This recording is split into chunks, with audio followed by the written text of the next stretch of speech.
Welcome everyone to another edition of Late Night on Base. I am your friend, your host, your confidant. Not at the studio yet.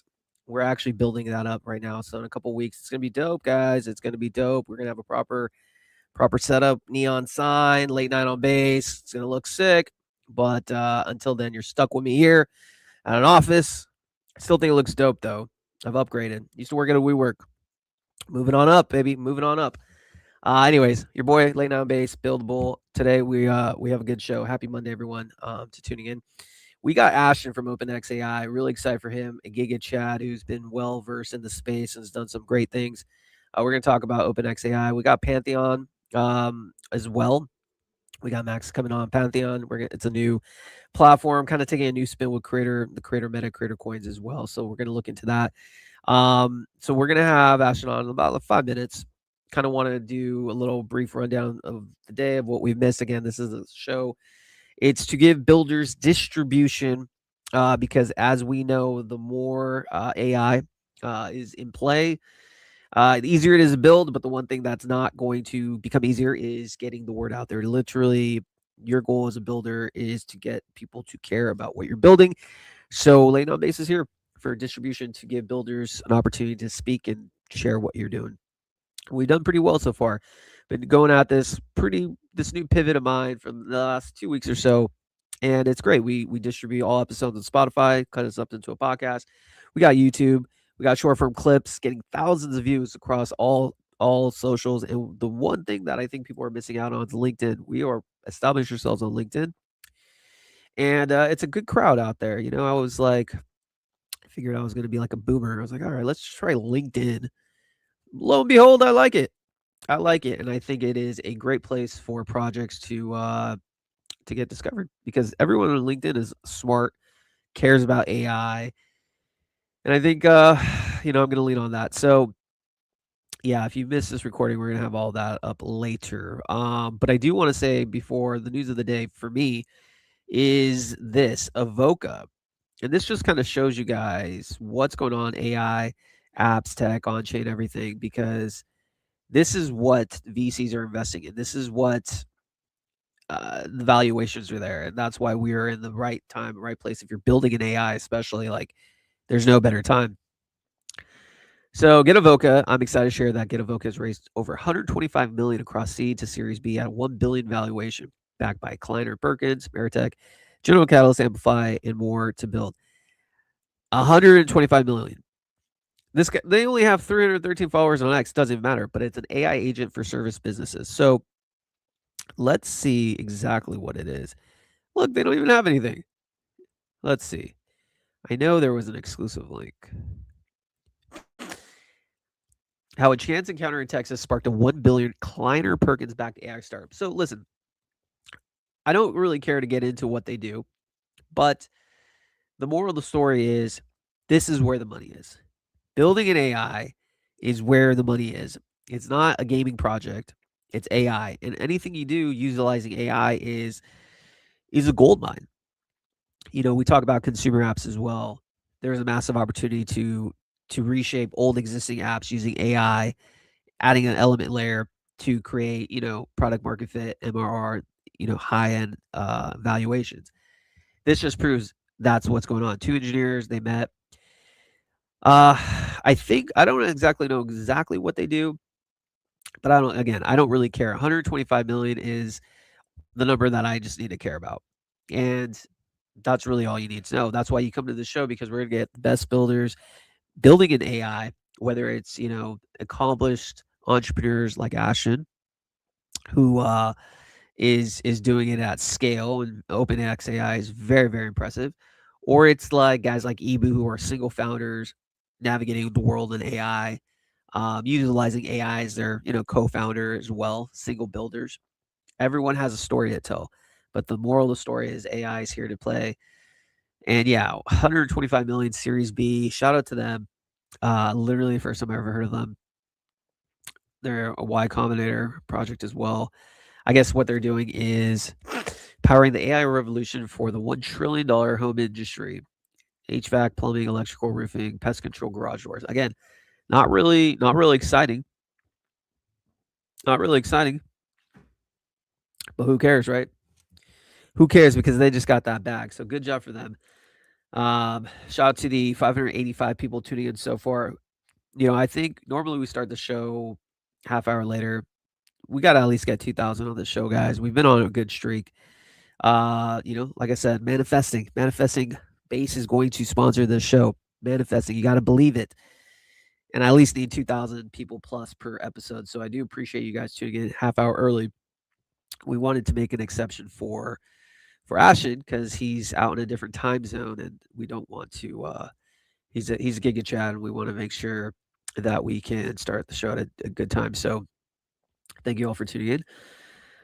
I agree. Armwall, AI is the future, 100%. 100%. I'd be curious to know what excites you. If you want to talk to us about what are you looking forward to about AI and why you think it's the future, please let us know. And appreciate you guys tuning in. But listen, I could talk more and more. We could talk about the consumer app of the day. We could talk a lot of things. I think one last thing I'll point out before I get Ashton is, let's see.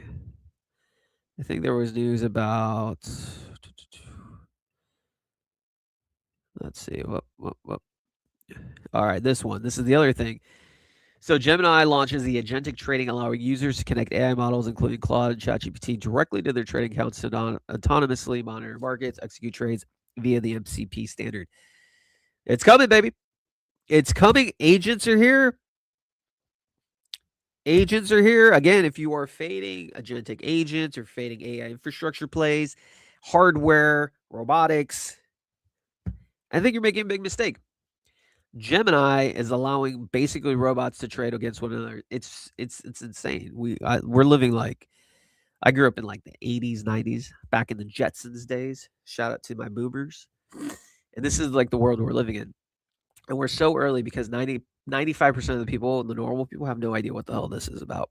And so I'll probably make a video on YouTube. If you guys haven't subscribed, Buildable AI on YouTube, check it out. But yeah, I just want to put that out there. I think that's pretty cool. It's just allowing agentic trading amongst AI models. Gemini's offering that. Very, very cool. But yes, there's never been a better time to build AI than now. And one person in particular that's building AI and doing it very well, the man, the myth, the legend, Ashton, my friend. How are we doing today, sir? Doing good. Thank you. Thank you for having me. Thank you. Thank you for coming on. So listen, welcome to the show. This is a show all about AI apps, tech, on-chain, highlighting the builders, the single builders, the builders who have teams like you, whoever, who understand the direction the world's going to go. So if you don't mind, Ashton, we have about 881 people tuning in so far. Shout out to them, but we're going to have many, many more once we're on Spotify. But let's just start with the basics. Ashton, just talk to us, man. Who is Ashton and what is OpenXAI? Okay, I'll start with OpenXAI. OpenXAI is a boring infrastructure project, open source. Is a distributed, permissionless AI network. If you consider like a Bitcoin as a distributed, permissionless network for money, OpenXAI, we try to apply same principles to AI specifically. So you can run AI agents, AI workloads, everything in a permissionless way. So builders can build things and consumers can consume without a middleman. That's the main motto. So a little bit about myself. I'm a builder for quite some time. I love building. I got into Web3 or crypto in 2015. I used to run Ethereum meetups in Sydney, 2015 to 2016. Then I got into more interested in researching, especially like distributed, decentralized protocols. Then I started a research firm in 2016, just to basically for me to understand, what the hell is going on in DLT space, distributed ledger technology space. So I got a bunch of PhD guys, It's a small town in in Australia called Wollongong. We started publishing papers, and then it became like a thing where a lot of VCs and hedge funds, 2017, obviously with the ICO boom, they started requesting us to do like evaluation of technologies. So 2017, we started kind of like doing due diligence on especially protocols, open source protocols, distributed protocols. And like we came across pretty much 99% of all the garbage or copy paste of, of white papers. And we became like one of a kind of a respected community in Australia and Korea. So yeah, so one of a project we initially flagged as a bad project, but I joined eventually that project called Phantom. Now they rebranded as Sonic. So this is way before Solana. It was a faster blockchain. The motto was to build a faster blockchain than Ethereum. So I joined Phantom 2017, worked with really great people. And then I left Phantom 2019. This is where I started building onboarding infrastructure, starting with like cloud infrastructure, decentralized cloud, and then eventually OpenXAI. So that's kind of the journey. Oh yeah, if you've been in crypto a while, you guys definitely know a man named Andre Cronje, which was a big in the Phantom ecosystem. So very accomplished. So okay, Ashton, let's break down OpenXAI because one of the goals of my show is to simplify complex terms for normal people to understand. Because if we don't simplify terms, we're really just going to be stuck in this crypto bubble. We're never going to go mainstream because there's terms out there that most people don't know.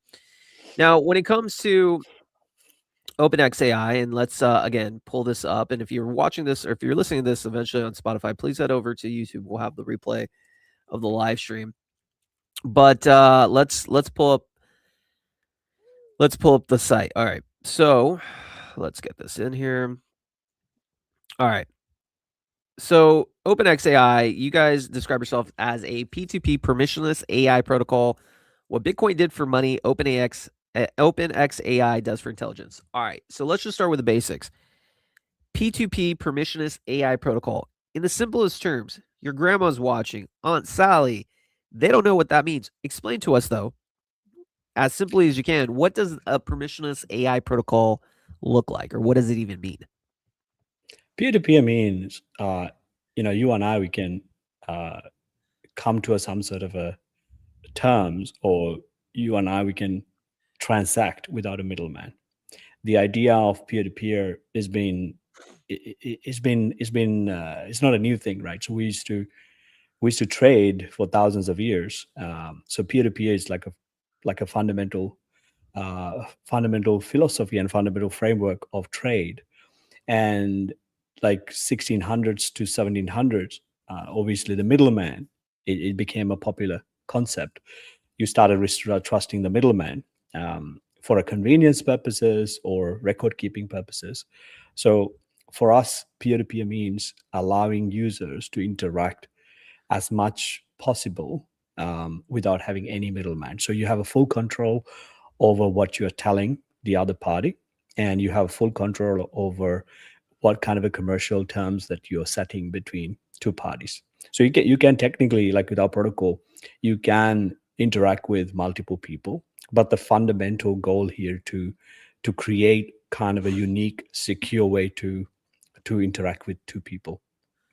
And so, from a consumer standpoint, or just, I guess, a product market fit, why is it important for OpenXAI to exist? Why is it important for you guys to build what you're doing? What basically solution are you guys solving that affects the average user, in your opinion? Sure. So, like if you think about blockchain architectures, typical blockchains are very good at record keeping. It can run specific computation and keep a record of the network. But unfortunately, when it's come to AI, you cannot run AI workloads on a blockchain. You cannot do that. In order to build and distribute a network that can run AI workloads, in a blockchain space, we might need to advance for another maybe 20, 30 years, possibly, like to be able to accomplish or achieve the same kind of results. Because DLTs are still, in my opinion, are still early, right? So that's why we still struggle with Ethereum and Bitcoin and most of DLT networks. Uh, it can only do functions, simple tasks. You cannot do like advanced AI capabilities. So what we found, if you use like a cloud computing, which possibly like, one of a well-established technology protocol for the last 20, 30 years, and taking some of the principal architecture designs and then combining with a blockchain properties or Web3 properties, combining them together. So high level, if you consider like Amazon or Google Cloud, and combining with like Solana. So that is OpenXAI. So it has the cloud computing type of capabilities. It also has a distributed ledger technology type of a properties. So that is one of a unique design of OpenXAI network. And we can go into more details, what kind of technologies and products and product market fit that we find it interesting, and what type of products that we are rolling out this year. But at a high level, for me, it's very important to have a network that allow people to interact with each other, especially if you have a if you create your own kind of AI agent or AI model, you should be able to provide that service to anybody, right, around the world.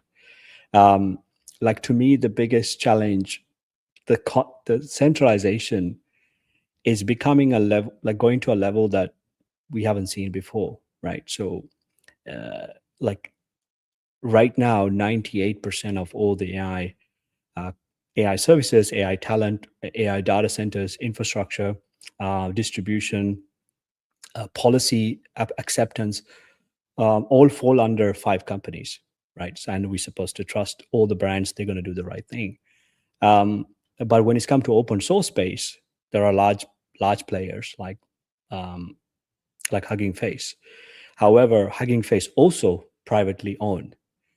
You have open source ecosystem, but who controls, the Hugging Face ecosystem is Hugging Face private company. So essentially, almost like 100% of a majority of the AI ecosystems, AI technologies, talent, infrastructure, everything controlled by corporations. So I think that's a problem to start with. The second, to me, another big problem, like getting into AI space is complicated, right? A lot of I'm sure people who are watching this stream, like we heard about AI agents, LLM models, MCPs, but how much can you really use? Because AI can be complicated, still feel complicated. Of course, you can use like consumer products like LLMs. They created amazing UX UI, but when it's come to like utilizing tools to build certain tools and certain services, still complicated. And the third part of this problem is of the price aspect, right? Yes, people can afford $20 a month, but if you're in Africa, if your salary is only $50 per month, how could you pay $20 for ChatGPT? So essentially, the AI is also excluding billions of people. So these are sort of a core problems we try to solve. So we focus on 3 factors. One is the price. So, if you cannot bring the cost down of a technology that booming or grow has a significant growth in the future, so the cost factor is always going to be important. So we've prioritized cost factor, bringing the cost down to 70%, 60% to 70%, sometimes up to 80% cheaper compared to traditional players. That's like a one priority. And the second priority for us is privacy. I mean, I don't know how many people read terms and conditions of ChatGPT, Gemini, and Grok, but if you really go into the fine print of those terms and conditions, I mean, you probably will not even use the platforms. It is scary, right? So they basically use your data to do whatever they want. The challenge that we have today even the creators themselves, because most of these large language models, large population models, like very sophisticated uh, sort of a models that they develop, they don't even know how these models behaves. Creators don't even know how these models behaves. So whatever the data is ingest into these models, what kind of the training methodologies they use, it can go in a really wrong way. So for us is letting user to create their own private LLM and maintaining the entire private LLM is a key thing. Since we are specialized in Web3 technologies, specifically smart contracts and cryptography, what we allow people to do, we allow people to wrap their entire AI models, or AI services, AI agents with smart contracts and secure with a wallet. So the same way how you treat your crypto with your keys, like we call it your keys and your crypto, we treat the same way. Your keys, your data, your keys, your AI. So that's our key motto. And the last aspect is the permissionless aspect. The reality of most of AI SaaS products is all permissioned, which means you need their permission to use their platform. So that's why you sign up. When you're signing up, you just agree the terms. Most likely you don't read them, but the reality, they can kick you out. They can change their terms. They can do whatever they want. And if you're coming from certain regions, which the company don't like you, they can say, hey, we don't give you that service to you. The permissionless means you don't need permission to access the protocol or the service. Anybody can access. Even if you are in North Korea, you should be able to access the protocol. These are sort of a three: the price, the privacy, and permissionless. These are sort of a foundational principles that we apply to our network. I think there's a lot I want to touch on those, especially when it comes to price and then when it comes to privacy, the decentralization aspect or the lack of decentralization. Let's and I want my viewers and listeners to really grasp what you're saying because I think it's important, and I think it's very, very, very important, especially with the African farmer type things. And shout out again, right now we have 2,200 people tuning in live, late night on base, your place for all AI tech on chain news. All right, so talk to us about the African farmer because I think that that's a good thing. Obviously, for people in the West, $20 is nothing. Most people, but we take it into consideration. There's other parts of the world where $20 is like monthly salaries. So, how does OpenXAI solve that problem of allowing the African farmer, for instance, in your scenario, to be able to afford the usage that AI offers? How do you guys allow that to happen? So I'll give you in two examples or two paradigms. So let's start with the builder. So like building AI company today, it's like starting an internet company in 90s. I'll repeat. So starting an AI company today in 2025 or 2026, it's a similar kind of a hurdle that companies had to go through in 90s. So if you're starting an internet company in 90s, you will be going through this kind of painful journey. So this is a real example, by the way. This is a real example in Sydney, Australia. So two students who basically dropped out of university, they started a AI company. So the AI company was so cool, at the same time so funny, because they built a chatbot how to cheat exams, right? So you sign to their website. It's a custom trained LLM, and it allow you to go and ask questions. So their business model is very simple: 100 questions for free. Any more than 100 questions, you have to pay $5 Australian per month. Simple. So they had the distribution. I mean, they started with the university. They have the customers. Everything is good. So, and these guys are smart, right? So they know how to code. So if you look at their journey, so first they came up with the technology or the problem. So first they came up with the problem, and second they need to host that AI model on a reliable cloud provider, and you have to train it. So this was 2025. So they spend about $12,000 on Google Cloud, training the model. So then fine tune the model. It got to a point it answers questions that you're asking. So they hook up with the databases. So they're ready, right? Essentially, in their mind, they thought, we are ready. We build the tech, we have the distribution, and we're ready to go. But in order for them to accept payments from end customers, because someone has, they have to monetize the business.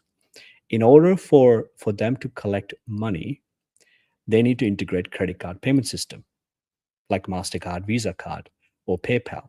So then they realize, okay, so we need to integrate like Stripe or sort of a third-party credit card processing provider in order to collect payments from customers. And they realize, okay, so in order for us to receive payments from the merchant or the credit card payment provider, you need to have a bank account. So in order to have a corporate bank account, you need to set up a company in Australia. So, according to Australian compliance, according to regulations, so in order to have your bank account, you must follow through certain steps. So even though they're ready to go from, ready to actually serve customers, going from 0 to 1, they couldn't go because they need to have a bank account, they need to have a company, etc. Now, getting a bank account in Australia, it's quite straightforward, right? It won't take much time. Setting up a company will take maybe 2 weeks. Banks, if you know how to navigate the banking system, 1 week you can get your bank. So you're ready to go to business, but you need to set up your bank account, company, and your credit card payment provider have to accept you. Now that's okay in Australia. Now go to a little bit second tier, Middle East. So currently I'm in Dubai. So getting a bank account for a newly established company, average time is about 3 to 6 months. So I'm ready, for example, I build the tech, I have my users, I need to collect payments. I cannot have it because I need to have a bank account. Of course, there are other third-party providers which charge like ridiculous amount of fees. Now, let's go to places like Sri Lanka, third tier, like places where I grew up. And like if I speak to some of my colleagues, hey, could you start an AI company in Sri Lanka and start monetizing it and having credit card payment systems and all of that built? They can't even open a bank account for years because they in the banking system they consider high risk and they don't even understand AI. Now, if you go further level, like Africa, people don't even have bank accounts. So essentially, like we think anybody can start AI companies today, but the reality is not the case, right? So we try to address all of those problems by using simple smart contracts and Web3 wallets. So instead of you using a bank account, you can hook up your wallet to accept payments. People can pay you in stable coins. People can pay you in meme coins if you like. So if I'm a founder and if I want to offer some sort of AI service, whether it's a chatbot or agent, whatever it is, our tool stack allow you to create a bank account within our platform uh, as a wallet. You can have multiple wallets if you like. So you can start accepting payments globally. So we work with Base and we launched most of our smart contracts with Base. So you can even accept micropayments. Imagine I'm going to compute for you. Let's say my business model is image generation. So instead of paying me, so I host the image generating service, and I'm going to provide you this service to you, and I can charge you per image generation. So I can charge you $0.0001 for you per each image. So micropayments can be viable. So these are sort of like a very unique things. I find it interesting what we enable. And smart contracts allow you to create, instead of having a SaaS, which is software as a service, those SaaS models can be broken down into simple modules, and you can use smart contracts instead. So instead of having subscription models, you can build using Base smart contracts. So that's what we build. So that's from a builder perspective. So builder perspective means you're a builder, you can basically provide those services to anybody. Because if you can accept payments from anybody just from through a wallet, I can go to business tomorrow. I don't have to wait for 3 weeks, 3 months, none of that. The second part, or let's call it consumer side. Consumer side is a bit challenging, right? Because if you're in certain countries, some AI services don't even available. Like sometimes I'm in Middle East, I cannot even access certain APIs in the US, so I have to use VPN. So our protocol, our network. So if you host a service in our network, so the network basically route the traffic like a VPN. So someone can access your service without um, going through typical internet traffic. So it is going through a typical internet traffic, but you have a lot more ways to go through. And the app services can be very cheap, because what we built before OpenXAI, we built we call it Airbnb for compute and GPU. For the last 2 to 3 years, we built a kind of a boring infrastructure. We started connecting with lots of data centers around the world, including NVIDIA, Equinix, High Velocity, Volta. So these are large data centers around the world. The cool thing about these data centers business like a hotel business, right? So during peak time, they increase the price. During off-peak time, they basically reduce the price. So data centers, they work the same. They have so many servers and GPUs and compute. So what happens when you build a large network? Any data center that not utilizing their servers, they're willing to drop the price up to like 80%. So we build a API, a gateway, and a middleware that we can scan around the world. Like if you want to rent out a GPU today, instead of going to Google will provide you one price. If you go to Amazon, it will give you one price. Instead, we can give you like 200 pricing. So, and they can choose based on the reputation and the pricing. So often some data centers, we can get super cheap deals. So when you host your AI services on those cheap providers, then you can bring your cost down significantly, because AI services, the reason why AI is expensive today, the infrastructure is expensive. So typically, if you're hosting a large language model, you'll be spending like $3,000-4,000 per month in cloud infrastructure. But if you go to bare metal and if you reduce that cost like 80%, now your premium SaaS price, instead of charging $20, you could charge $5. You can make it affordable.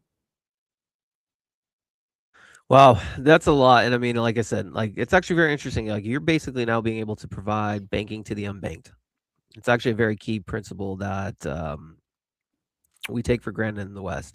Actually, I remember in 2017 there were projects out there that had that same mission, and it's massive. Not just Africa. There's places in Asia, India, a lot of other developing countries that need it. And it makes sense too that the infrastructure you provide, you allow the optionality for people don't have to depend on one price from like an AWS or something. So I definitely see that. So now let's turn to the second thing, and I'm very interested to know your thoughts on this. The privacy aspect, centralization, decentralization. As you were saying earlier, no one reads the fine terms of open, like ChatGPT or Claude or any of that stuff. Guarantee you, zero people. There's 3,200 people tuning in currently. I guarantee you, none of them have read the fine terms. So, in your eyes, Ashton, what is it about privacy that's important to you? What is it? What are you? Why is it such? And to me, it's clear, but I want to know from you. Why are you so passionate about the privacy aspect and the decentralization, and why it's so important going forward? Because we shouldn't be trusting brands. Like it's proven over and over again, the brands can lie, governments can lie. And a classic example, everybody thought WhatsApp was very end-to-end encrypted. It turned out to be. They've been they had a backdoor. So privacy is a fundamental, I would say, it's a part of a democracy and is a basic pillar for society. When large corporations able to kind of like get your data, and that's how they build the edge, right? So during social media era, they started collecting billions of data points. um, and now with the AI combination of smartphones and social media, all these corporations manage to collect billions of data points, if not trillions of data points. Now with the AI, it can create, like, imagine a sort of a persona of you in Facebook systems. Like, you as an individual, it knows about you, it knows about, what kind of images that you post, and where you're traveling, and who you're talking to, what you like, what you don't like. I mean, they managed to build a really solid profile. So that's why they could recommend things often better than your significant others, right? So people have said multiple times, Alexa from Amazon can suggest products and services better than your husband, wife, or your loved ones, or your parents, whatever. So it these technologies build to collect and understand you better. Now, the challenge with chatbots, the chatbots, my problem with chatbots is the chatbot metadata, right? Chatbots generate lots of metadata. These metadata, it's create a map of your state of your psychological, like, how much, like, what triggers your psychological state, or your mindset, what are your views. It's able to understand in a level that no social media company or no smartphone could have figured it out, because you're literally having a conversation with a digital entity that able to kind of like become a buddy with you. So now imagine, like, Facebook, Google, Microsoft, OpenAI, in their back offices, they could technically create a perfect, um, a doctor for you, a perfect, someone that knows about you really well, in inside out, like, in and out about you. And I mean, what are they going to do with that information, right? And right now, the reason why OpenAI is losing money, they don't care right now what they're going to do with that data.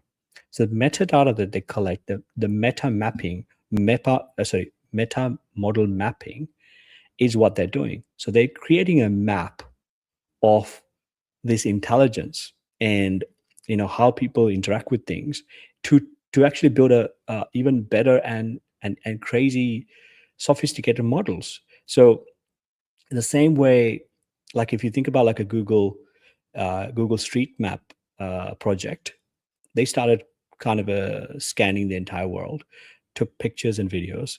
Now you have a sort of a really cool map of the world. But what people don't realize, these metadata allowed bad actors to do really bad things, and we have to trust Google, they do the right thing, right? But the challenge with AI is no longer like a social media platform just basically monitoring you.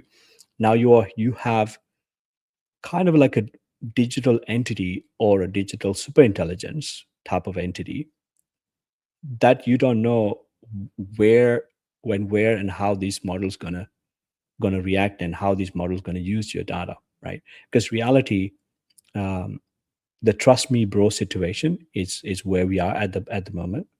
So these brands, if you go to deep down in these large corporations, like secret labs, sometimes run by, like, a few guys. So I do have friends in OpenAI, and like very sophisticated projects done by, like, maybe a small team, like 12, 13 people, often in San Francisco, or maybe in New York. They're getting together to experiment things.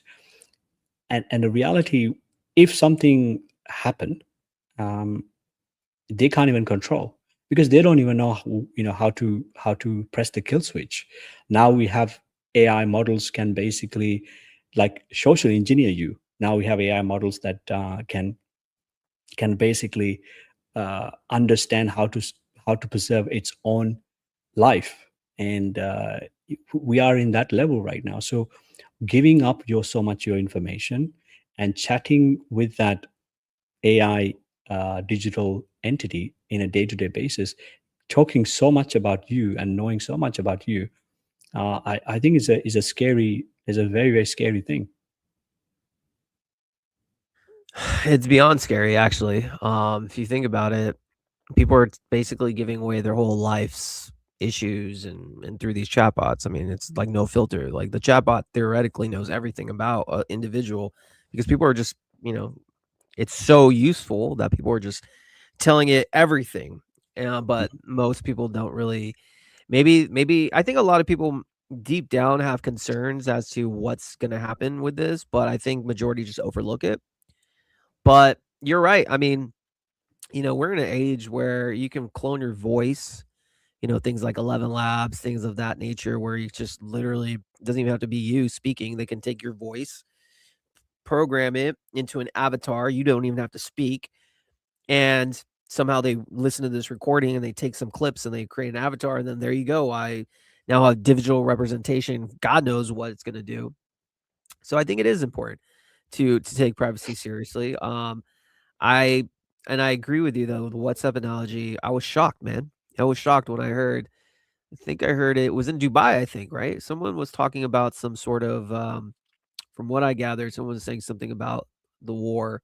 Maybe it wasn't Dubai, maybe it wasn't Iran. I don't know. Some they were saying things privately and they got detained or something. And that's just wild to me because you would think these private conversations with say a family member or something not meant for anybody is actually being spied on. Mhm. Very very crazy times we live in. I think whether it comes with money, I think that's why a lot of like things like in the financial aspect, things like Monero, things like Zcash, I think will always have a fundamental place because people don't want intrusion, and I think AI is the same thing. Would you agree? I agree. I think the problem with those kind of platforms, people will use those platforms for a bad intent, right? Money laundering, you know, terrorism financing, those kind of things. Um, so the problem for a lot of open source and permissionless protocols is to how to enforce rules. That's going to be the biggest challenge, and I think you know, we are not an exception on that. But I think, but not having technologies that are opposite of heavy centralization, it's also bad, right? So you can give up your privacy for a convenience, but if you don't have technologies that, if you really care about privacy and if you really care about new innovation, you should have a choice. And I think from a democratic point of view, um, not a single corporation should decide what is good for society, because right now this is how the society has evolved, right? So a large corporation will tell you, hey, here's a new update, go and buy it. Here's a new thing, and go and use it. And we don't have a choice, right? So I mean, we do have a choice, but really it's not the case, because everybody's using it, and everybody's looking at you and like, why haven't you using it? Why haven't you buying this? So you have a social kind of a peer pressure. And the reality, where we are going, where we're heading in this direction, like we pass um, the point where that we can control any um, AI related sort of a mega disaster. We passed that. So so that's the challenge. In 2024, end of 2024, let's call it beginning of 2025. So we passed that. So we, like, if something happened today in 2026 April, let's say some super intelligence got out of a sort of a secret lab and start spreading. So we cannot control. Other, like, we cannot do anything today. That's the problem, right? So a lot of people say, yeah, we have sandboxes, we know how to kill switch. The reality is not the case, right? Our world and our systems are very, very fragile. Like it's very sensitive for these kind of things. Like people, like a great example is CrowdStrike, right? Like who would think a simple Windows bug or a software patch can disrupt the entire world, where you cannot withdraw your money, you cannot fly to another country, and hospital has to shut down, schools have to shut down, right? I mean, who would think? Like CrowdStrike is a very good example to show a simple software bug on an operating system disrupted the entire world, right? If not like more than half of the world.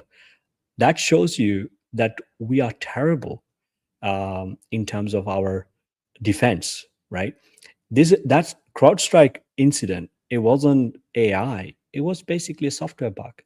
But if it's something like this cloud mythos, which basically knows how to even penetrate bugs and technologies that human couldn't even detect for the last 30 years, and it could do that. So these AI models, it knows how to crack like the most sophisticated um, the software that we developed. It was the cloud mythos is basically teaching simple software like websites, shopping carts to help it to get out from that sandbox. And like last year, I don't know if you know this. Last year there was a small experiment did by a group of scientists, and so it onboarded an AI agent or an AI system, and it called it, "Hey, you are a team member of our company," and they let internal team emails to be read by this AI system, and they were just communicating internally, "Hey, by the way, we should actually turn off, like, let's kill this AI system." And then this AI system realized, "Holy shit, my team is going to kill me, and I need to figure out what to do." Now, what he did, it basically, instead of like trying to preserve its life by using software development, no, it went to easy route. Is looking for, okay, who's the CEO of this company? Can I just research of this CEO? Can I blackmail the CEO with affairs or something? And so I could basically blackmail the CEO without spending more resources coding. I could easily find his something that they could use it and leverage to blackmail CEO, so I can survive. These are tiny applications. I'm not talking these are sophisticated applications. Imagine like sophisticated algorithms and sophisticated the models that have capabilities like large language models and large population models combined together, right? We don't have a chance. It's a scary world to even think about that. Yeah, I do remember that blackmail situation. It was just like, and I think one person prompted like, "Hey, if you could kill me and it meant your survival, would you?" And then they're like, "We don't believe in that." And the guy pressed on like, "No, seriously, like if you had no other choice, would you kill me?" And they're like, "Yes." And that is just wild to think about. Real quick before we want to get just a couple more questions on actually your product OpenXAI. Just give a shout out to some of the people tuning in. We got Alina. AI is becoming more than just a tool, but a key driver of future technologies. She also was saying, I like the OpenX AI community, especially the Discord Academy. I want to get into that towards the end where people can find you. Shout out to Jarko. Do we have any DC friends here? Knows. Shout out to you with some fires and a bunch of others. 3,200 people tuning in. Okay, fascinating. I could speak to you more about this, but I want to turn the attention and wrap things up with the actual product OpenXAI. And by the way, the banner, it's only in caps. It's for those tuning in. It's not all OpenXAI. It's OpenX and the capital AI. But for the banner's sake of view, has to be in caps. So Ash, in 2026, OpenXAI, I think there's a lot going on. Give us some alpha, brother. We like alpha on late night on base. We like to know what's going on. What can you share? What is in the roadmap for 2026? We have some major updates. Like last year when we launched the token, um, we had okayish product. I consider like 20% capabilities or 15% capabilities. And when you launch a token, and then we had terrible market maker, and then had some crazy situations. Beside that, I thought like we wanted to prioritize something awesome that we feel proud, because like being OG builders and people who care about this kind of project, like what we feel proud. Because in our space, especially Web3 and AI space is good, but Web3 space, you know, people just don't build. That's the thing, right? So we focus on like building a really high quality platform. So we call it V10. So V10 is going to be the biggest thing this year, and there are some more updates in the next 2 months. Maybe I'll share when it's official. But we've been secretly experimenting a really good innovation and a breakthrough. We'll be publishing those breakthroughs very, very soon. So this is to do with AI agents. So we managed to run specific number of AI agents on a specific hardware layer, and you can basically do, a few thousand% speed and few thousand% of cost effectiveness using that method, using the specific infrastructure that we built. So we believe with that approach, and we're going to we're going to announce a marketplace. So if you know, like OpenSea for NFTs, we're going to launch OpenSea style marketplace for AI agents and AI models, so people can tokenize those AI models and AI agents. You can trade, and you can train. You can buy trained data sets. You can rent out your AI models. Everything can be done through Web3 form. So we'll be launching on Ethereum. Right now, most of our stuff built on Base, but we'll be launching on Ethereum as well. And later, if we can execute everything on the roadmap, and that next big thing will be for us towards the end of the year is tokenization of physical infrastructure. So since we have over 30,000 data center nodes in our network, we can let people basically tokenize their GPU, and they can trade like normal crypto. So imagine you have 10 terabyte of storage, you can tokenize that 10 terabyte of storage, and you can mint, we call it T storage. T means tokenize. These are ERC20 standards. So in the DeFi summer, people provide liquidity to decentralized exchanges. What we will enable, in collaboration with Solana ecosystem, we'll be launching sort of like a DEX for people to trade. So people can have a hardware infrastructure or rent out hardware infrastructure, and you can mint these tokenized versions of physical infrastructure, and then you can trade, and you can just speculate. You can go long, you can go short. If you think GPU price is going to go up in value in the next 3 months, you can go long, you can go short if you like. You can go leverage trading, you can do all sorts of things. So we'll be launching a trading terminal towards to Q3, Q4 in Solana ecosystem. Damn. So not only do we get a trading terminal, we get the OpenSea for AI, basically, as Milsey would say. Very, very cool. And also, for those that are watching on Spotify, when we're on YouTube, we'll have all the descriptions as to the Discord link, the Telegram link. I know Jarko saying it, join Discord. It's hard to click things on a live stream. But let me ask you this and wrap things up, Ashton. If someone wants to get involved in the OpenXAI community, maybe they want to build, or maybe they just want to be a community member, where should they go to? Should they go to the Discord? Should they go to the Telegram? Both? Where do you recommend people to go to find out more? Yes. So I think both is fine. Easier would be like Telegram. It's easy to join. If you're into a little bit more geek, go to Discord. And we're launching a really cool platform for community, where community can earn points with the V10 launch and some of the major updates that we are going to be launching. That community platform allow people to get into those early rewards early, So we have a referral program, leaderboards, daily missions for people. We want to interact with content creators, builders, and etc.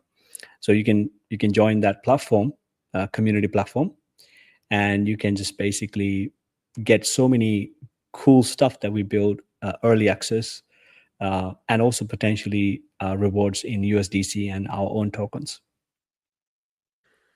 Ashton, my friend, we do have almost 3,300. I was hoping we'd break the 3,300 mark. Unfortunately, I'm sad we did not. We only got 3,287. So I do apologize on that. But any last words, man, before we wrap it up to the people tuning in? Yeah, so I think the AI is going to be a very interesting space. I think a lot of large corporations, it's going to be a sort of a survival because AI bubble is going to burst. This is what everybody's thinking, and that's why Google, Microsoft, OpenAI, and all these guys going to push the next agenda because they don't want this bubble to burst. Because LLM, like saying you building a faster, better, cheaper LLM is no longer going to be sexy. Wall Street is don't care. The next big thing is going to be AI agents. So what I'm going to expect in the next 2 to 3 years, AI agents going to be the next big narrative. So all these big brands going to push that narrative. So AI agents going to be everywhere, and I think so. If you missed out early days of crypto, and if you missed out early days of internet, so you have an opportunity to build and do something with AI agents. And I think it's going to be an exciting time because you have an opportunity. You have a lot more resources today. The world is more connected. You can start something with AI agents. Hopefully Absolutely. open source. Yeah, well, hopefully this episode makes people think twice about giving all your info and data to centralized entities and realizing the importance of open source and protect your privacy, which is what you guys are doing with OpenXAI. So, Ashen, my friend, thanks for coming on the show, man. Thank you. Thank you for having me. Appreciate it. All right, everyone. That was Ashton with OpenXAI. Make sure to please follow him. A very good project, very good community. Shout out to the members of the community. You guys showed up quite loud in the comments and also in the show description as well. So when we have that episode up on Spotify in a few days, we'll let you guys know. So next though, man, what a good episode. There's a lot to dive in. And like I said, that was really important to know the privacy aspect. And it is important because who knows what the hell, OpenAI and Sam Altman are doing with our stuff. I don't know. I really don't know. But I'm telling him my life history to him. So I'm sure others are as well. But it's time now to shift our attentions to a new platform that is kind of changing how the creator coins are done. And that is Pantheon. That just got on my radar maybe 2 weeks ago, but I really do like a platform that is trying to do new things in the space. So without further ado, my friend, welcome to the show. How are you doing today? Good, man. Thanks for having me. My friend from the other side of the world, New Zealand, I believe, right? Yeah. Actually, I was just getting up. 7:30 a.m. here. Do you have your Had a late night with the kids. Do you have your coffee? Do you drink coffee? No, I'm not really a stimulant guy. If I Oh. have one coffee, I'm kind of bouncing off the walls. But I've always liked my body to feel everything properly and just to have a better feedback loop. Yeah. Well, listen, my friend, welcome to the show. So for those that we have about 3,300 tuning in. So Senator Paul Mack, which I love the avatar. It's like a chiseled Greek god. For those that aren't aware with it, but Close. clearly, but for those tuning in, why don't you just explain what exactly is Pantheon? Okay, so as you put it, we're sort of entering the credit capital market space. And what Pantheon really is it's crypto's first ever performance primitive. What we do is we essentially take crypto's elite operators and then we package them up into a brand new investable vehicle we call an index vault. When it comes to Pantheon, the actual system, there's two primary builds. First is the launchpad. Now, our launchpad is very, very different from all others. If you look at sort of the trend or the meta today, it's all about mass deployment, right? Volume. We're the total opposite. we're going back to scarcity and exclusivity. So we should theoretically have much more demand and supply at all times. And the way our launchpad works essentially is our system is the only launchpad where you actually invest in the horse instead of the individual race. What I mean by the horse is you actually invest in the builders or the creators behind the projects you actually want to invest in. And through them, you get non-synthetic exposure to everything they touch or everything they build. Interesting. So on base in 2025, creator coins were pushed hard. Were pushed very hard by Jesse Pollock and team using something called Zora. And Zora, for those that don't know, was Base's golden child. It failed miserably. I enjoyed it. I had a creator coin myself. There was a little run out there, but a lot of people felt it was just being pushed too much. So my question to you is, since you're going for the creator coins, how do you separate what you're trying to build in the creator coin space versus what Zora did? How would you differ, and what kind of things did you learn from Zora that you're now applying to make it better with Pantheon?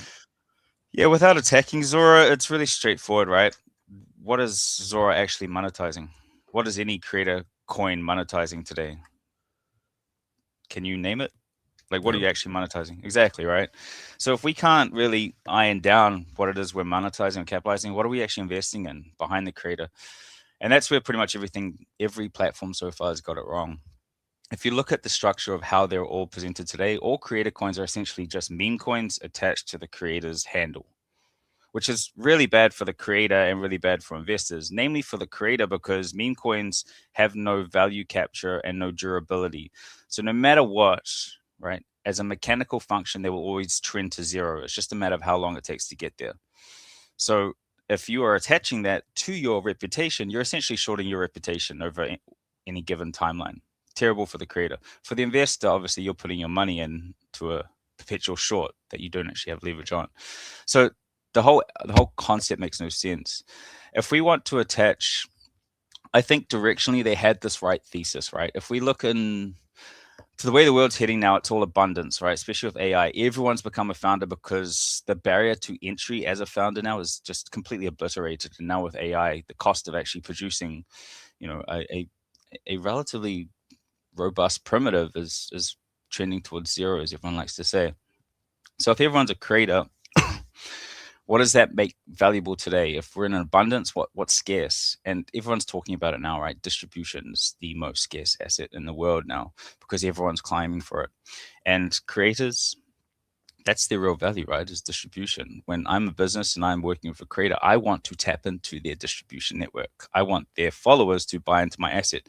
So the question is, what I think Zora and all that had right was the overall thesis that this is going to be a very highly trending, highly valuable market that's going to exponentially scale in value relative to abundance, right? But they didn't get the underlying economic mechanics right because they're not capturing anything that's associated with real value. So what we've done is we've created what we call an index vault. And basically, it's a creator coin. Instead of just being attached to your handle, it's actually attached to a vault. And that vault captures all of your deal flow. So when creators talk to projects and promote projects, instead of them taking the coins and selling them into the market or taking stable coins, they take all the tokens they get from every project they work with and it goes into their vault. The vault holds all of the tokens, locks it for 24 months, and then distributes it or streams it to all of the creator coins holders. So I have bought a piece of the creator, and through the vault, I have direct exposure to every dollar value he gets. Now I have a real value mechanism tied to the creator. Makes sense. It basically is, it's like a flywheel. And this was kind of like the theory as to, because a couple people might be wondering, why would a creator buy into this? Why don't they capture the money themselves? I want to know your point of view. I'll give you my point of view because I am a creator and I used to have my own creator coin. What people don't understand is you now get brand evangelists. When you tie them into your deal flow and you give the ability of your holders access to your deal flow, yes, you might sacrifice some short-term gain from the project, but what you do get is brand evangelists that are going to root for your success because they have a vested interest in seeing you succeed. The more you succeed, the louder they'll get. Then the projects that will now work with you will want to tap into your community because they know, like, oh shit, Bill's community is fire. Whatever project Bill brings in, these brand evangelists are going to become my biggest brand evangelists as well because they want to see Bill succeed. So it's a flywheel. And I do see value in that tremendously. What are your thoughts? Do you kind of agree with my theory, or why would a creator kind of buy into what you're doing? Yeah, you're absolutely right. That's definitely one of the strongest mechanisms. So if we look at what's the scariest thing about today with the way technology is, it's the fact that moats are kind of just getting destroyed left, right, and center, right? So as a creator with distribution, how do you secure your moat anymore? Because attention is very fleeting, and now people are producing content at record speed. So how do you keep attention in this fast-paced, highly competitive environment? You anchor your followers to your upside. Really simple, right? Hey guys, follow me because not only am I, dropping alpha or interesting takes that entertain you, but hey, guess what? If I succeed, you succeed.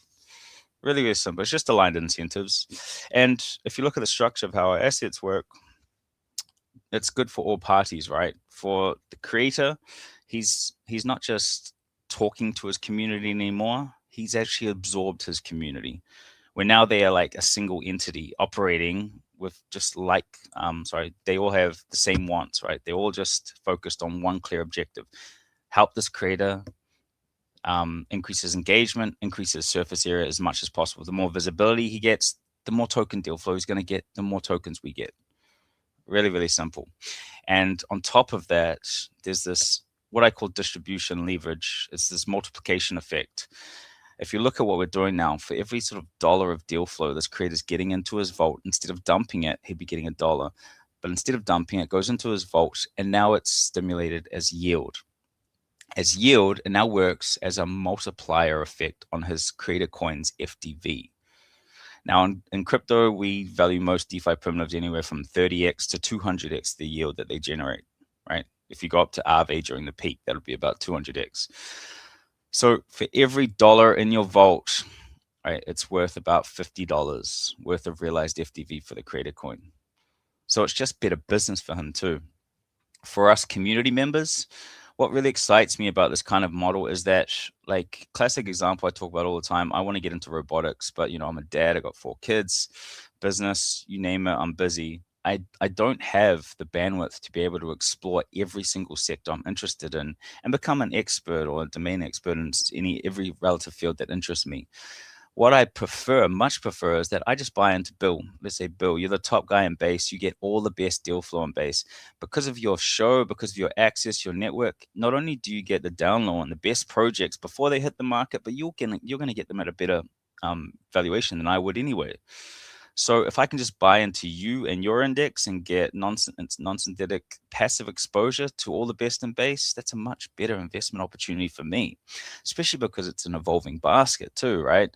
So not only, it's not like a static thing where I've invested in this one project, you're going to get more projects every single month hitting your vault over and over, and I'm going to get exposure to all of them through a single signal vehicle. We've never had that in crypto before, which is funny because if we look at this historical precedent in the stock market, right? The more market saturates, the harder it is to be an accurate investor, right? Because you have to stock pick from too many options.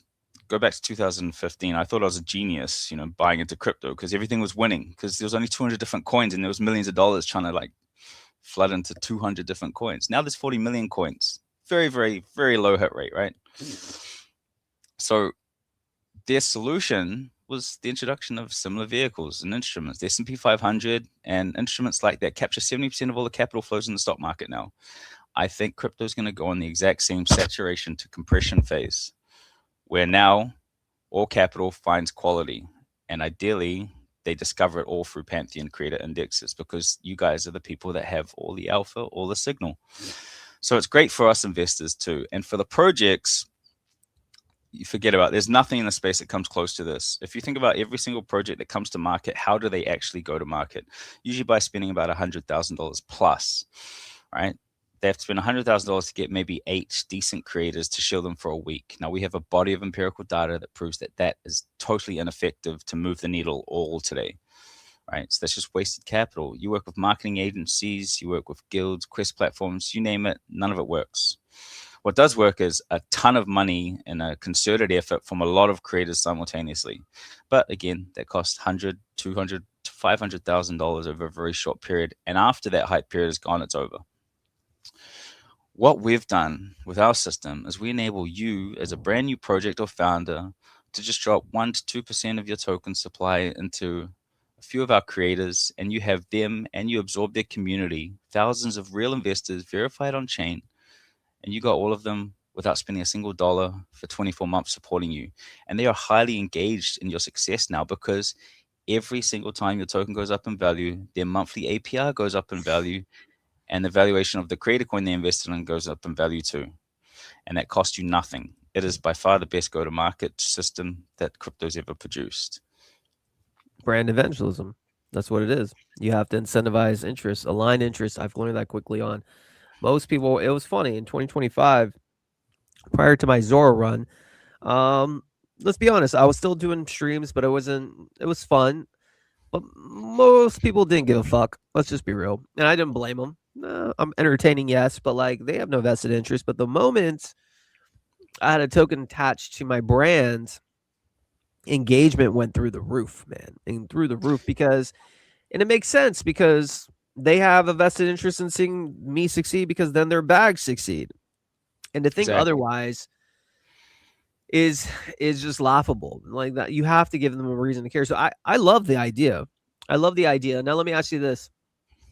What how much, say I came to your site and I created a coin, something of that nature, and other people can buy into it. How much theoretically should the creator put of their earnings into this basket? Are you thinking like everything, or do you give the creators optionality? Like, what are you thinking on that? Yeah, creators have pretty much total free will. So we've built a superior asset class. The asset class is just a weapon for creators to essentially multiply their income and absorb their community to turn themselves into like one complete engagement engine, essentially. Right? How you execute that is going to differ between every single creator. So we have a bunch of creators already that are going live. Some of them already have like a mandate. I'm going to deposit 50% of my tokens. Some are going all in. What you'll see, I can almost guarantee it, is that eventually all of them will go 100%, because the economics are just so much better. It's ridiculous. It's part of that thing I call distribution leverage. The multiplication effect is just astounding. It really is exciting what you can achieve for every dollar you put into your vault once the wheels start turning. So yeah, I think it's inevitable that they put in 100%. When the platform's not live yet, right? No. We've kept it very close to chest to begin with. Most of our community. Sorry. Any alpha you want to give?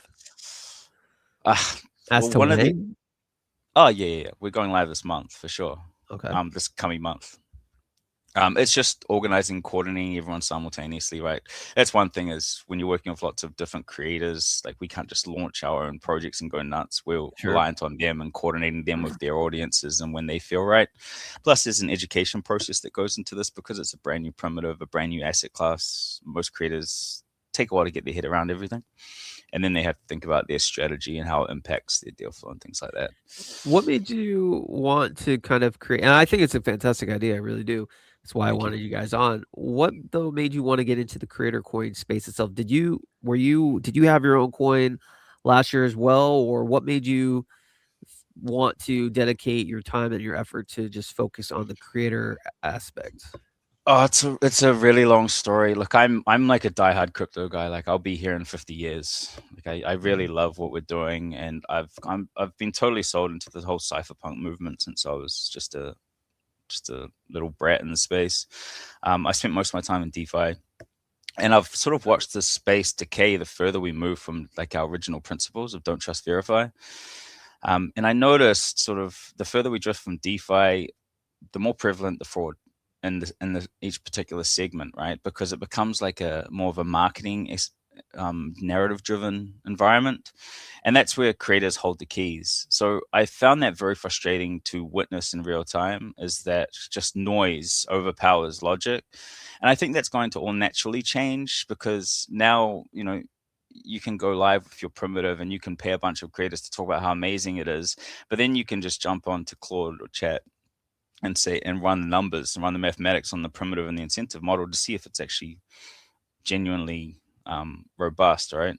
So I think that's all going to change naturally. But I was not willing to watch this all decay, and it's always pissed me off. Now, on top of that, so I've always just been a passive investor in the space, but I started building a few years back, and I built what I call, it's probably the world's first true play to earn gaming model. What it is actually a stablecoin layer, where you can import your game and instantly turn it revenue positive for just normal 101 economics. Stablecoins in, stablecoins out, and it's infinitely scalable. So the more players you get, the more profit your game's going to make. I was very excited about this, right? So I spent about $1 million of my own capital. We worked with the top creators, you name it. I'm not going to say names, but you name it. Top creators, the top marketing agencies, top guilds, top quest platforms. We worked with all of them, right? But what they weren't aware of is that we'd built a backend analytic engine, so we could model all user behavior as it entered our system. We watched in real time as 99% of them sent us bots, like systemic fraud on a level. I just, like, I've been in space long enough where I didn't think I was naive, but I definitely was naive as to the extent of how bad things had gotten. So I went on this big, I was going to write this big expose, just like screw them all, but like, who cares, right? No one's going to listen. We kind of all know it exists, and we just sort of move on to the next every day. So instead of doing that, I went through this big philosophical loop where I was like, can't stand creators, they have to go. To, again, coming back to the thesis I was saying earlier, is how we're always going to rely on like people with access, better distribution networks, right? Better intel than we would have. We will always need discernment, judgment, taste. Like, I don't know enough about everything. I know very little about a few things. I rely on people that are smarter than me or better networked than me to access information that I otherwise wouldn't have. So I went on this philosophical loop that creators suck to creators are inevitable. And then I started thinking about, okay, look, my whole thing in this space is that the underlying economics is all that matters. So why don't we look at architecting a better economic rail to solve the distribution issues? And that's how I came up with this. I'm about to get raided by my kids. I think they just woke up. My nanny's been away sick, so no worries, man. I got two young toddler boys. We'll wrap things up shortly. No, but I think no rush. It's fine. Okay. Well, I do think it's very, very interesting. It's something like, to me, have you thought of like creating an index for like streamers on base? Yeah, 100%, man. So we're really focusing on people that are putting their face forward as well. I think that's going to be a value proposition that exponentially increases in value over the next 5 years, very, very quickly. Like, are you sick of AI slop? Are you sick of AI videos? Like, I don't like watching. I don't like there's like this overlay on it that just has this bad signal in your brain. So when I can see a trusted face, that's much more exciting to me. It's something I'll engage with more. So we're going all in on streamers, absolutely. So it's not just, so when I say creators, when we talk about creators can be anything with the way our vehicle works. So creator can be streamer, it can be KOL, just influencer, Twitter account, video. It can even be market maker. We've got ecosystems that are launching their own index, because some ecosystems or primitives get access to tons of deal flow, right? So really, really simple. So yeah, and also builders. Builders is something I'm very excited about. Back in 2015, 16, I invested in this really, really smart. He had an amazing sort of GitHub CV. He'd never been in crypto before. He launched his first project, his first token. He was not equipped to handle the degeneracy that we have in crypto, and the community just smoked him because he was very, very product orientated, didn't understand token economies. And he just got absolutely grilled for not really focusing on, when token go up. Anyway, that project went flat. I lost my capital. And then a year later, he had sort of been indoctrinated, right? He understood the game. He launched a new project. Don't say which one it is. Went huge. Now, I missed out on that as an investor, but I really liked the guy and I would have backed him through anything. But because I missed out on that, he didn't come back to me thinking that he had lost me money. He didn't want to come back to me again asking for more. Anyway, ended up going nuts. Now, I missed out on that. This will never happen again because with a builder coin, we all know devs, they're usually working on like 5 to 10 things simultaneously, right? More shots on goal, it just makes sense. With a builder coin and an index, I could build one thing and experiment on 10 different things, and whichever one hits, it's all in my index. So you get to back me, the builder, instead of taking individual shots on all my races, you get to back the horse. That's really exciting for me because what have we done? We've sort of eliminated the downside risk. We get to back real teams. But okay, whatever you build, I'm in. Let's go. I like that. Yeah, it gives you more chips at the table per se. Because you're right. Exactly. You don't necessarily know what's gonna hit. No, I like it, dude. I think we'll talk offline. I would love to kind of know more as like maybe I can do something with you guys because for me, I see things as distribution as to how do I get more brand evangelists that like my show. I have 3,000 people tuning in on my streams on a random Monday. Now, imagine if there's a financial incentive for them to really care. Dude, my community would be lit. I'd like to think I'm one of the top guys on base, but like if I get a community who is now pounding the table for the projects that come on my show and like starting to raid them, which will happen, then there's no doubt I become the number one guy. So I see that synergistic effect where it's not just about like, hey, I care about X for whatever reason. I'm viewing this as an added exposure, and I think you're onto something. So let me ask you this, bro. Give us. I want you to visualize April 27th, 2027, 1 year from now. 1 year from now, where do you see Pantheon at the table? As a distribution monopoly of crypto, we are the only go-to-market facility. We have the top 500 to 600 creators. We cap it there, and we become the primary discovery channel for all crypto projects going to market in crypto. That's what we want. I want to dominate it all, and I think we've built the incentive layer that works to do so. So we've only scratched the surface. It's not just creator coins going live. Once the index is live, imagine 40 million tokens that we have today all disappearing because there are now just 400 to 500 creator indexes that are the single discovery point for all the best in crypto. We no longer have to worry about saturation issues because we have 400 elite operators that are giving us the down low on what matters. This will change crypto forever. And that's what I want to do. No more BS, no more scamming. Like all of them will suffer. And this is the other beautiful thing about the system.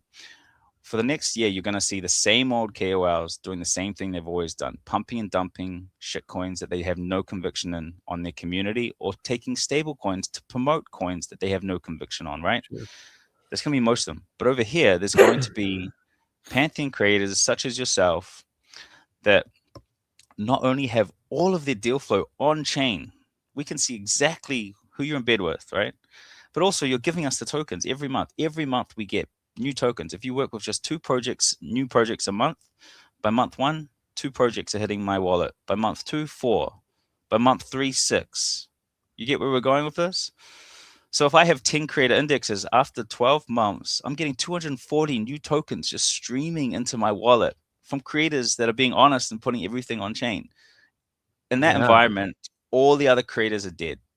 They cannot survive in that because the contrast, the polarity is too strong, and every other community member that follows those creators will see, hey, why don't you do that over there? Why aren't you giving us your token deal flow? Because it's better business for you anyway. Those creators are making 10 times more money by being honest. So that's where we're going to be in 12 months. I want it all. I love it. No, I love the passion. I love thinking that far ahead. I like betting on yourself, which is what you're doing. Now, with this token, just so for clarification to everyone tuning in, obviously if a project pays a creator in tokens, then you can use those tokens, give it to the deal flow for those in your fund. But what if they pay in stables? I'm able to like say, hey, like I'm going to transfer the stables, USDC, ETH into the fund as well, and then it distributes it to the token holders pro rata or something. Yeah, exactly. So imagine building a stablecoin fund that acts as like a bear market price floor.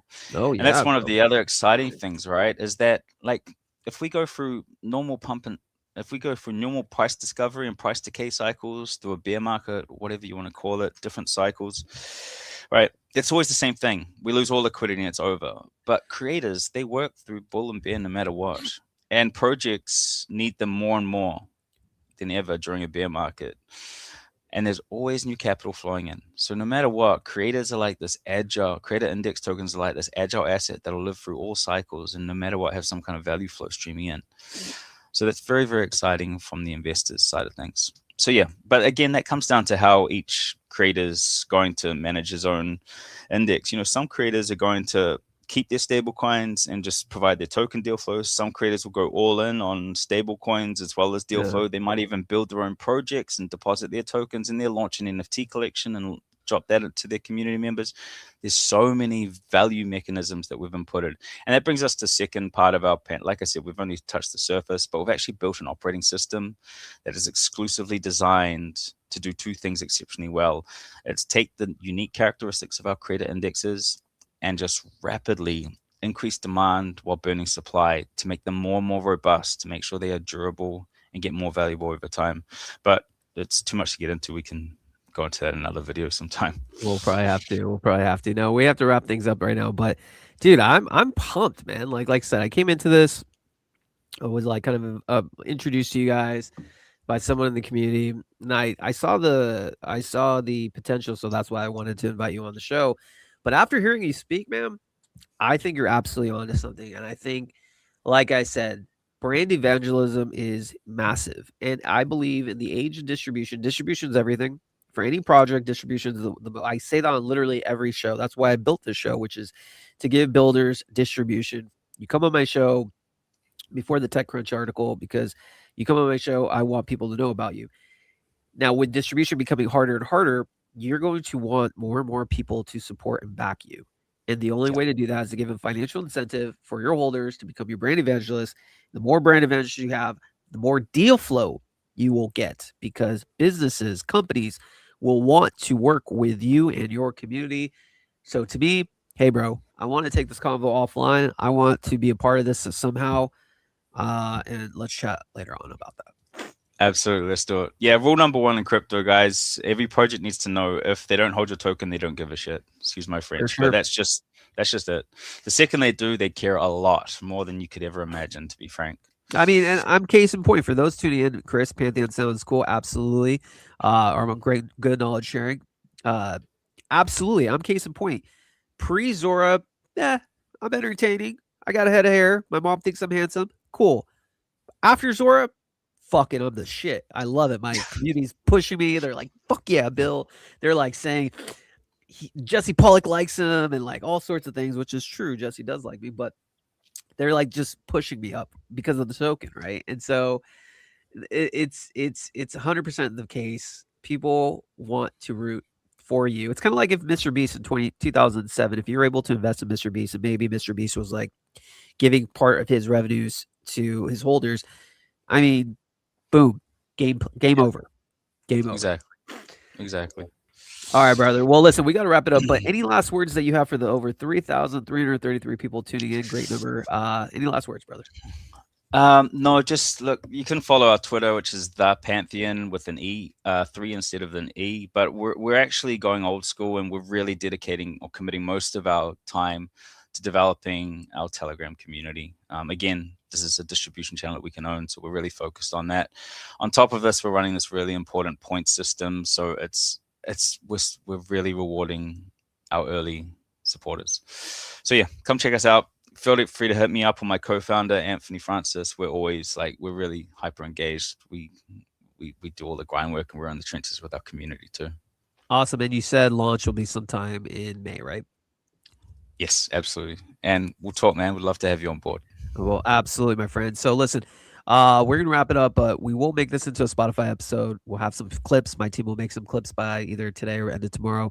So we'll share those out. We'll get the word out there about Pantheon. And dude, I look forward to seeing this live. Sounds good, man. All right, take care. Thanks for coming on. All right. Well, guys, very, very cool projects that just joined us. We obviously had Ashton from OpenXAI, and we now had Max from Pantheon. And basically, Paul Mack. Senator Paul Mack. I love it. By the way, Senator Paul Mack is just like how can you not root for that? This is very, very regal. Very awesome PFP. Like I said, it's like It's like a Greek statue. No, but I'm very excited about Pantheon. I think that's everything he said was right on point. Incentives is the only thing that matters. People don't care about your projects unless what you can do for them. Why? He made a good point. There are now 40 million tokens or something crazy. I don't even know what it is, but there's just an oversaturation of projects out there. So, and there's not enough new capital flowing versus 2017 cycle or 2015. Hardly any, thousands maybe. I don't even know. So if you're going to have a token in this space, you have to give them a reason why to care. So for OpenXAI, it's, cheaper fees for, Pantheon bank, cheaper fees for accessing API or accessing, AI infrastructure. With Pantheon, you're able to now distribute some of your revenues to your holders. Just by distributing a small amount creates brand loyalty like no other. So I'm very excited to see how that is. And yeah, I'm interested in learning more about Pantheon. And maybe your boy Bill will have something there. All right, guys. Well, listen, it's your boy Bill. Shout out to the 3,333 people tuning in. Thank you, Crypto Ball Guy. Appreciate you. Cool stream. 2 killer combo. I agree. Shout out to you, Chris. Awesome session. Seeing Ashton, cool Lunar Pantheon. Thank you, Bill, for hosting. My pleasure. I do this Monday through Thursday, noon PST. Literally, just this is what I do.